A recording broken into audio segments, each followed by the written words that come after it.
the link in the chat. Here we go. I wouldn't bet on that, no cap. All right. Roman, heads or tails? Tails, because tails never fails. Well, it failed today. It's heads. Would you like to go first or second? Second. Second? All right. Nah, come on. Yo, Diego, come on, bro.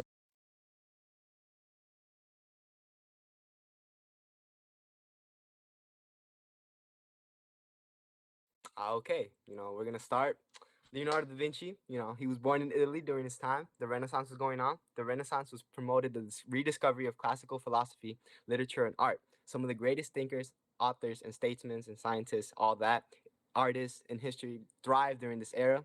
It's no wonder Leonardo came from this time period, considering this time promoted it to the maximum, helping Leo achieve his potential.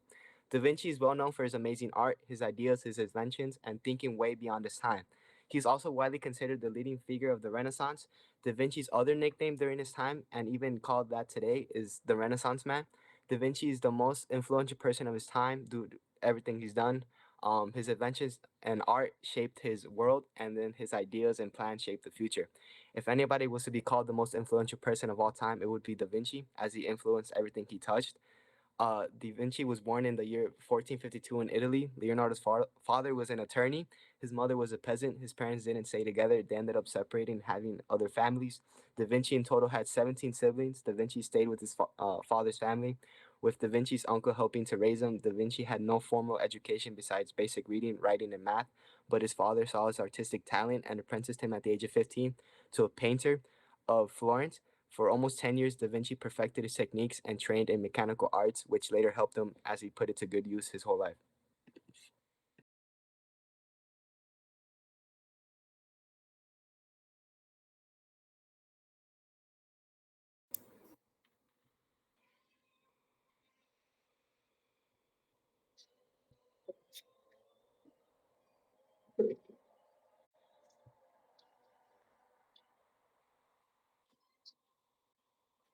Ladies and gentlemen, this is only just his beginning, as we are now moving closer bit by bit to Churchill's victory. I still believe that he is the most influential person to have ever lived, and I yet have more to unfold and bestow greatness upon you all to understand my point. But today, I must give him recognition for his bold actions while being an outstanding member of the UK Parliament between 1922 and 1924.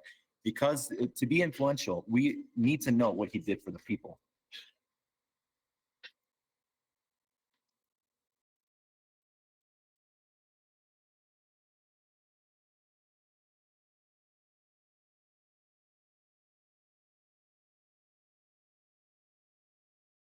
Oh, it's my turn, boys. I'm about to take this dub on this round. As we all know, Da Vinci, or Leo, as we all call him, impacted his time by heavily contributing to the Renaissance, a very important time in human history.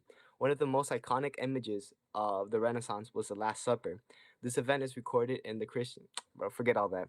This painting was famous in the Renaissance times because, like the Mona Lisa, I can't spell. Oh my God. It's straight from traditional techniques, but still had Renaissance values. The difference is mainly in the type of paint used. Usually in Renaissance times, the paint was used in oil because it increased the longevity of the painting and all that. But his approach of creating an illusion of space, his interest in representing human psychology, an expression and gesture and posture changed the way painters painted during his time, as they started using his technique to go for a more realistic and natural look.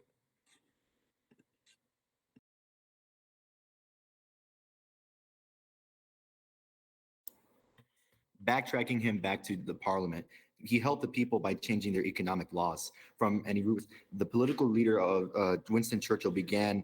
The political career of Winston Churchill began after he was elected as a member of parliament from the constituency I can spell, of Oldham. In 1908, he became a part of the cabinet as president of the Board of Trade.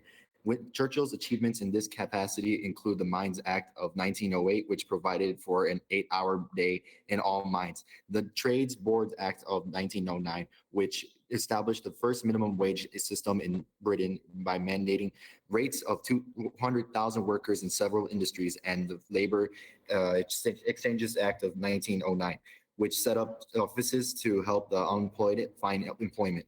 While being a member of parliament, Churchill did his part in establishing the first minimum wage payment for many people who work regular jobs, like factory workers, for example. This is kind of big at the time because this way he was able to help many British workers to hold a good or decent source of income.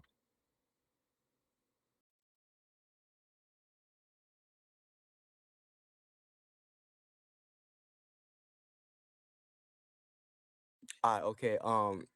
Not, lastly, okay, Da Vinci impacted not only his time but other times, and our time is because other notebooks contain Da Vinci's anatomical studies of the human skeleton, muscles, brain, and even digestive and reproductive systems, which brought a whole new understanding of the human body to a wider audience.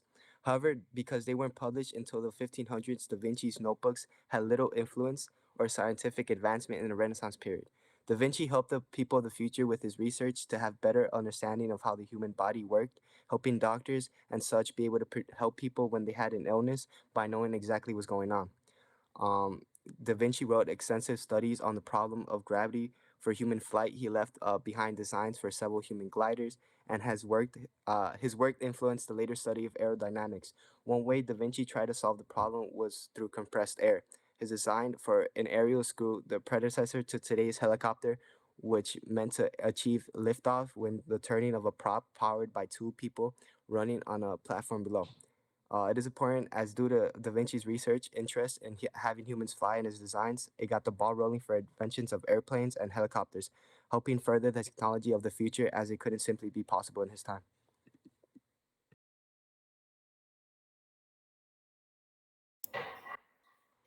While being in parliament, he even dared to tax the rich when making the people's budget from any roof. In 1909, the famous people's budget was introduced in the British Parliament by David Lloyd George. Churchill vigorously supported the budget, which introduced presidency taxes on the wealthy and radical social welfare programs in Britain. It is considered the first budget in British history with the express intent of distributing wealth among the British public. During his early political career, Churchill also played an active role in bringing out wide range of radical social reforms, which became known as liberal welfare reforms. Among other things, these included providing children with free school meals, including pensions for those over 70, and allowing farmers to farm their holdings without interference from landlords. Churchill had pitched into its joint effort to tax the rich in 1909. Being dubbed as the people's budget, the purpose of it was to reform the wealth of society and so that people can go around with safe money in their pockets instead of dealing with financial issues. This is pretty good as this is a way for him to show that he cared for the people. He would make sure that the people can hold up on their own, and I think that's pretty rad. This is important today because for when Britain would still use the people's budget in some shape or form within their parliament, especially when this pandemic has been going on. And you know for sure this taxation will come in handy.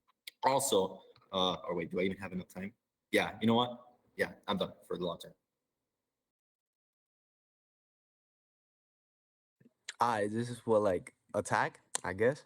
So, in conclusion, Leonardo was the most impactful person in history due to his impact during his time in the Renaissance and all that in mathematics. And but Winston Churchill, I think that's his name. I don't think he was that influential because like he passed a couple laws and stuff like that, which other presidents would have done. So in my opinion, that's not really influential. But Leonardo da Vinci, though, a painter, a mathematician, all of that, anything you want to do, he was good at it. Like, come on, bro. Like, he is the man, the myth, the legend. He is, yeah, yeah, like Diego said, Winston Churchill is basic. He's just a president, bro. But Leonardo da Vinci is the GOAT. He's the LeBron, the Michael Jordan combined, bro. Like, come on. Like, if we're really gonna think about it, think about it. Like, come on. My guy, I believe you forgot to mention that he is a leader, not a president. He is a man who literally led to victory in World War II, I tell you. Now, I do understand that I'm facing the GOAT, Leonardo da Vinci, who is also a great figure himself, but unfortunately, I am not afraid.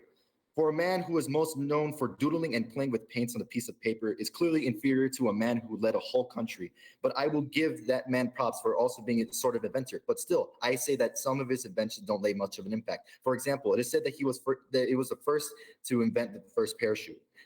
Yes, you can give him praise for it, but as it turns out, this wasn't his original idea simply because many people were trying to make parachutes a thing already. So you can say that this wasn't as impactful for when it was considered as short term. It was also said that he invented the helicopter, but actually he invented his helicopter. The way he invented his helicopter was pointless because the real and important helicopter was invented by French engineer Paul Cornu, who made and rode the first ever piloted helicopter in 1909. So really, you can say the GOAT, Da Vinci, had an impact, but mainly short term. So that rules out